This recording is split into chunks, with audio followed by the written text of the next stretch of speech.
இனிமே கண்ணை மூடிட்டு கடலை எண்ணெய் வாங்கலாம். ஏன்னா மந்த்ரா கடலை எண்ணெய் இதயத்தின் தயாரிப்பு. வறுக்க பொரிக்க ஏன் எல்லா சமையலுக்கும் மந்த்ரா தான். மந்த்ரா கடலை எண்ணெய், அபார ருசி, ஆரோக்கியமான உடல் நலம். ஒரு குட்டி கதையிலேருந்து ஆரம்பிப்போமா?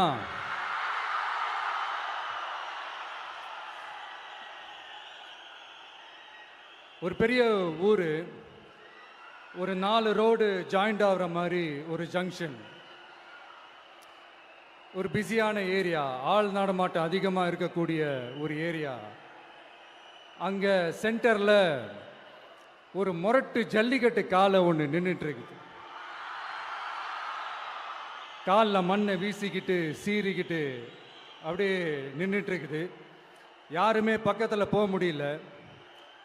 அந்த இடம் ஒரு கேஷுவலாக மாறணும் அப்படின்னா அந்த காளையை அடக்கி அமைதி ஆக்கினா தான் மறுபடியும் ஒரு பேக் டு நார்மல் சுச்சுவேஷனுக்கு அந்த இடம் மாறும்.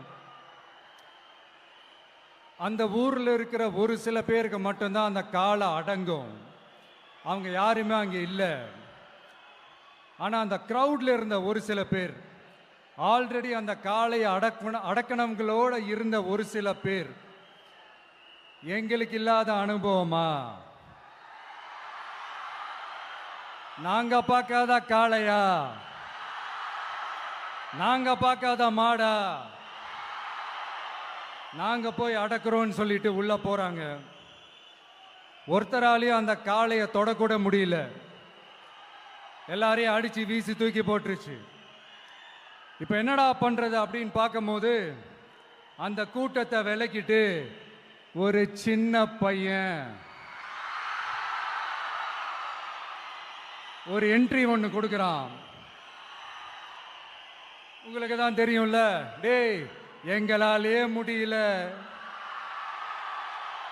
நீ எல்லாம் என்னத்தை போய் கிழிக்க போற, எங்களுக்கு அவ்வளோ அனுபவம் இருக்குது, நாங்களே அடிபட்டு ஓரமாக படுத்து கிடக்கிறோம், இவன் விளையாட்டுத்தனமா ஏதோ பண்ணிட்டு கிடக்கிறான், பாவம் அந்த காளைகிட்ட போய் அடிபட்டு சாவ போறான், பச்சா பையன், அந்த பையன், இந்த பையன், அண்டர் எஸ்டிமேட் பண்றது, ஏளனமா பேசுறது, இப்படி ஒரு பக்கம்.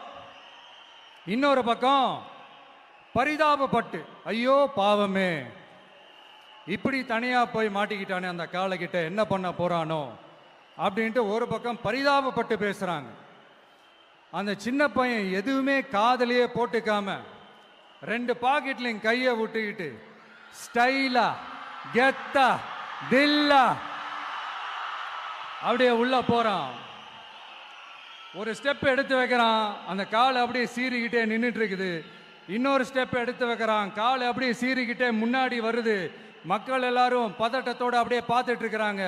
இன்னொரு ஸ்டெப் எடுத்து வைக்கிறான், காலை அப்படியே முட்டை வரும்போது பாக்கெட்டுக்குள்ள மறைச்சு வச்சிருந்த 2 புல்லுக்கட்டு அதை அந்த காளை கிட்ட காட்டுறான். காளை அப்படியே சடனா வந்து நின்று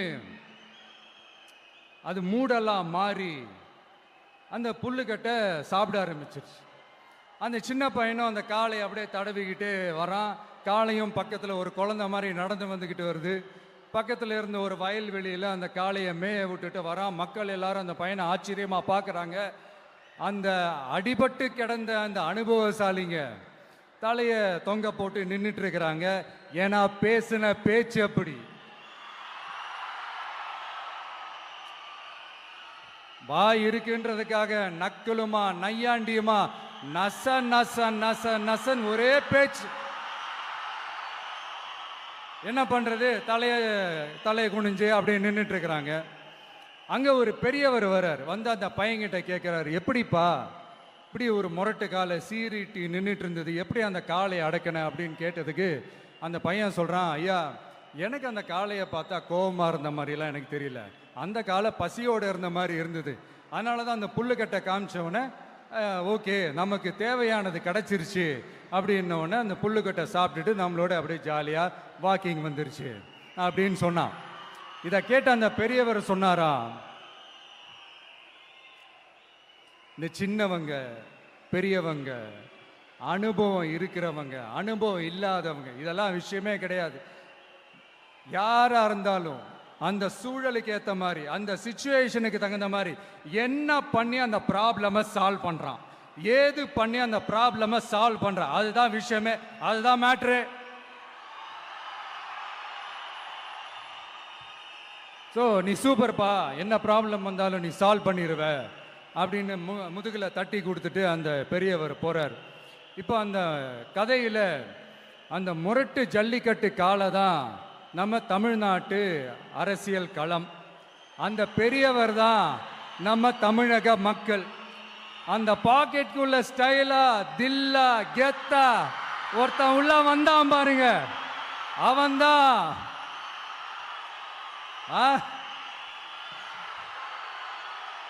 நான் இல்லைங்க, நான் இல்லை, நானு நீங்க நாம எல்லாருமா சேர்ந்து மாபெரும் மக்கள் சக்தியா இருக்கக்கூடிய நம்ம டிவிக்கு, அதுதான் அந்த சின்ன பையன்.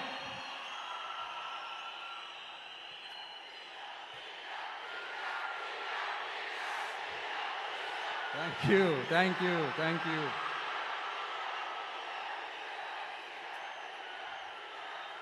மக்களை நேசிக்கிற ஒரு நல்ல தலைமை இல்லாததுனால இத்தனை வருஷமா வேற வழி இல்லாம ஸ்டாலின் சார் கொடுத்த அந்த பொய்யான வாக்குறுதிகள் எல்லாத்தையும் நம்பி ஏமாந்த நம்ம மக்களுக்கு சரியான நேரத்தில் ஒரு வெகுஜன மக்கள் இயக்கமா வந்தது தான் நம்ம டிவிக்கு. அந்த முரட்டு ஜல்லிக்கட்டு கால கதை ஏன் சொன்னோம், எதுக்கு சொன்னோம், யார் யாருக்கெல்லாம் சொன்னோங்கிறது புரிய வேண்டியவங்களுக்கு புரியும்னு நினைக்கிறேன்.